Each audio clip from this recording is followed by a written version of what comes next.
Yes, it is permissible to switch a 225 amp panel through a set of paralleled 150 amp contactors.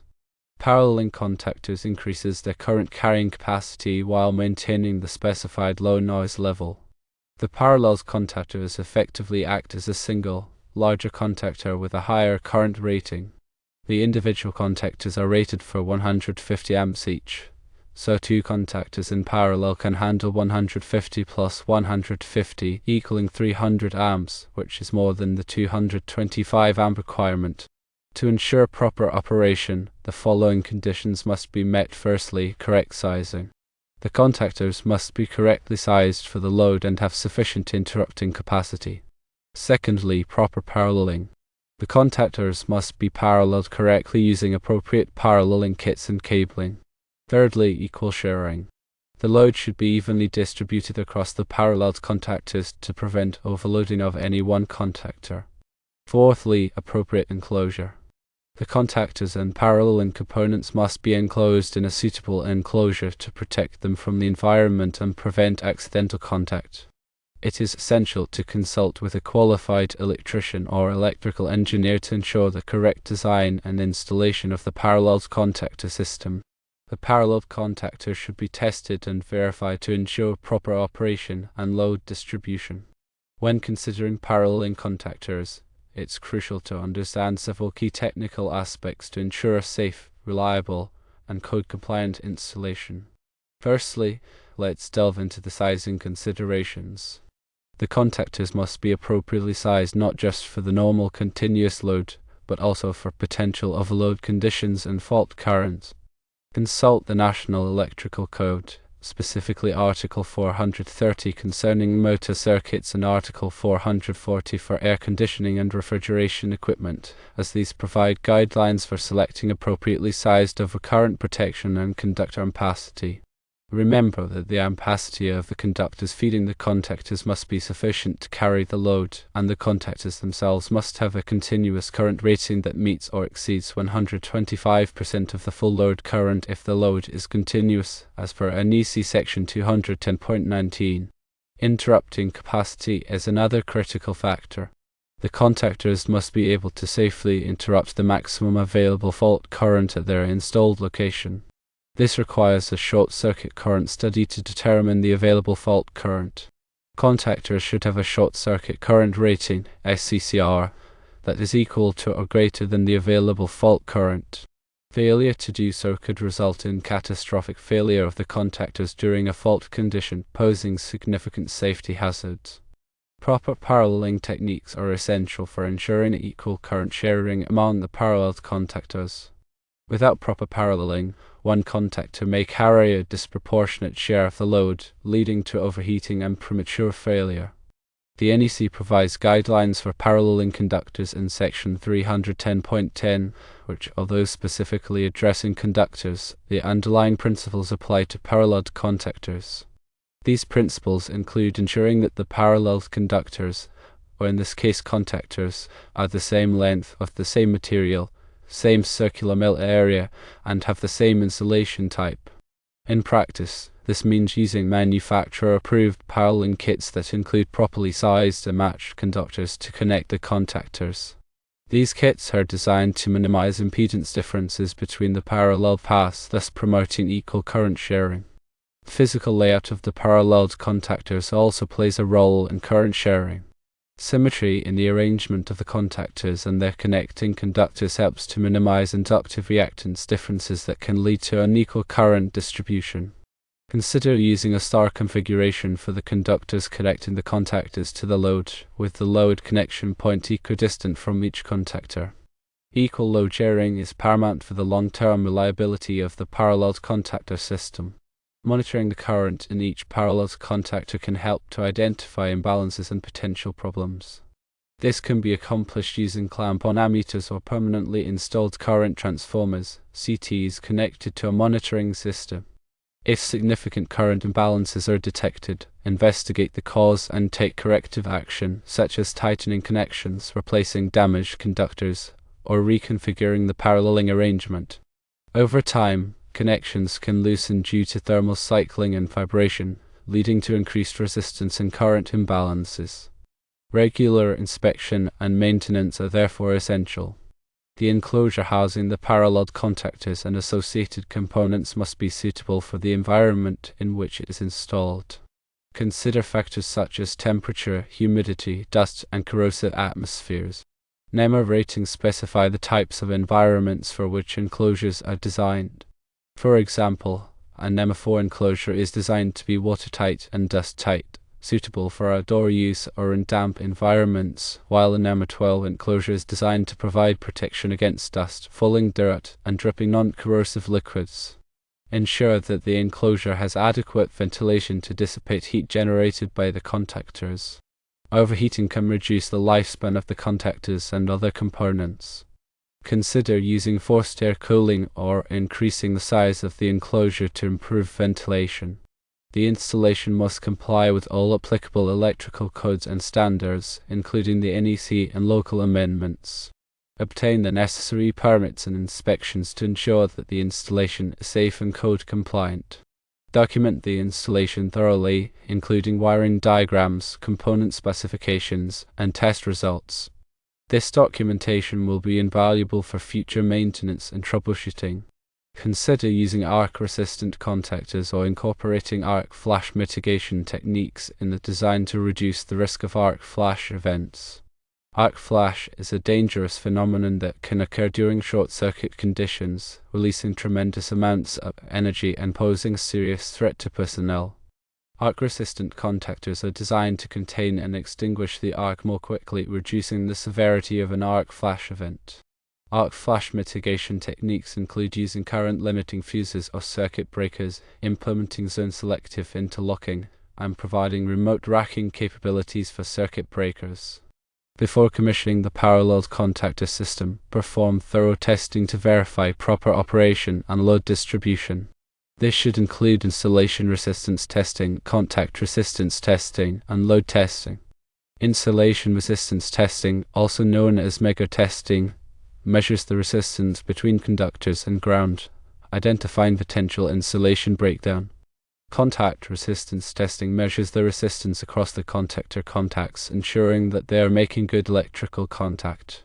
Load testing involves applying a load to the system and measuring the current in each parallel contactor to verify equal load sharing.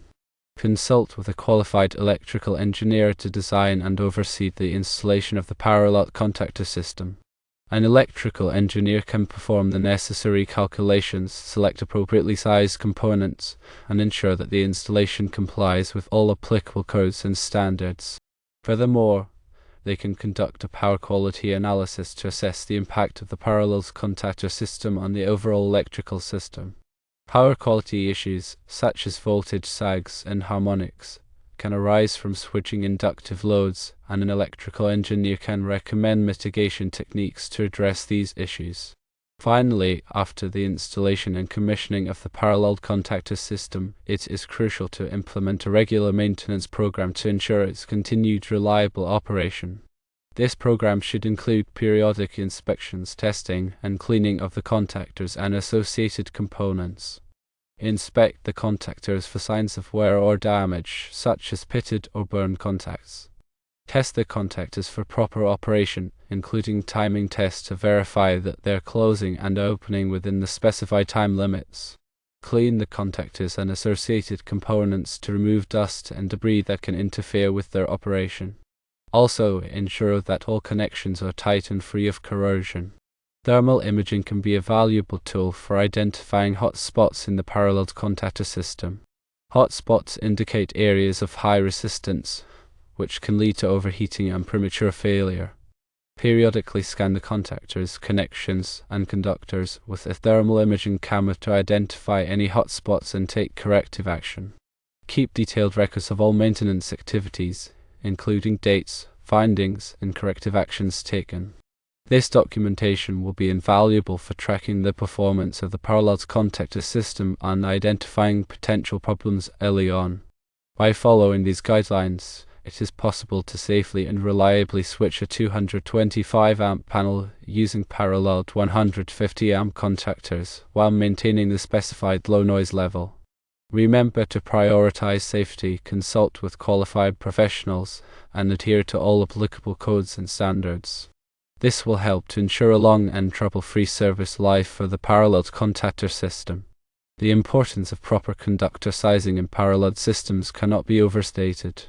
The National Electrical Code, in Section 310.10, provides specific guidance on the paralleling of conductors, and while this section primarily addresses conductors used in wiring systems, the principles extend to the conductors used to connect parallel contactors. The code stipulates that conductors must be the same length, same conductor material, same size in circular mills, and have the same insulation type. This is to ensure that each conductor carries its fair share of the load, preventing any one conductor from being overloaded and potentially overheating. Using conductors of different lengths or materials can introduce impedance imbalances, leading to unequal current distribution. For example, if one conductor is longer than the others, it will have a higher resistance and inductance, causing it to carry less current. Similarly, using conductors of different materials, such as copper and aluminum, can create voltage drops due to their different conductivity levels. Therefore, it is crucial to use identical conductors for each parallel path to maintain equal current sharing. In addition to conductor sizing, the termination methods used to connect the conductors to the contactors and the load are also critical. Loose or corroded connections can create high resistance points, leading to localized heating and potential failure. Use properly rated connectors and ensure that they are torqued to the manufacturer's specifications. Regularly inspect the connections for signs of corrosion or loosening and tighten them as needed. Consider using anti-corrosion compounds to protect the connections from moisture and other contaminant. The type of load being switched by the contactors also has an impact on the overall system design. Inductive loads, such as motors and transformers, can generate significant inrush currents when they are energized. These inrush currents can be several times higher than the normal full load current, placing a strain on the contactors and the conductors. Select contactors with a high enough inrush current rating to withstand these surges. Also, consider using soft starters or other inrush current limiting devices to reduce the magnitude of the inrush currents. Resistive loads, such as heaters and lighting, do not generate significant inrush currents, but they can still create thermal stress on the contactors and the conductors. Ensure that the contactors are properly ventilated to dissipate heat and prevent overheating. Also, consider using solid-state relays, SSRs, instead of electromechanical contactors for switching resistive loads.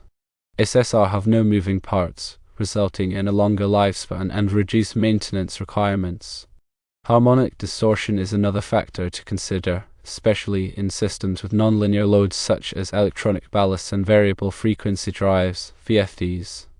Harmonics are currents and voltages that are multiples of the fundamental frequency, and they can cause overheating of conductors and equipment, as well as interference with other electronic devices. Use harmonic filters to reduce the level of harmonic distortion in the system. Also, direct the conductors and equipment to account for the additional heating caused by harmonics. The altitude at which the contactors are installed can also affect their performance. At high altitudes, the air is thinner, reducing the cooling capacity of the contactors. Direct the contactors accordingly if they are installed at altitudes above 3,300 feet or 1,000 meters. The ambient temperature around the contactors also plays a significant role in their performance. High ambient temperatures can reduce the lifespan of the contactors and cause them to trip prematurely. Ensure that the contactors are installed in a well-ventilated area and that the ambient temperature does not exceed the manufacturer's specifications. Consider using forced air cooling to maintain a lower ambient temperature. The control voltage used to operate the contactors must be within the manufacturer's specified range. Undervoltage can cause the contactors to chatter or fail to close, while overvoltage can damage the contactor coils. Use a properly regulated power supply to ensure that the control voltage is stable and within the correct range. The type of control signal used to operate the contactors can also affect their performance.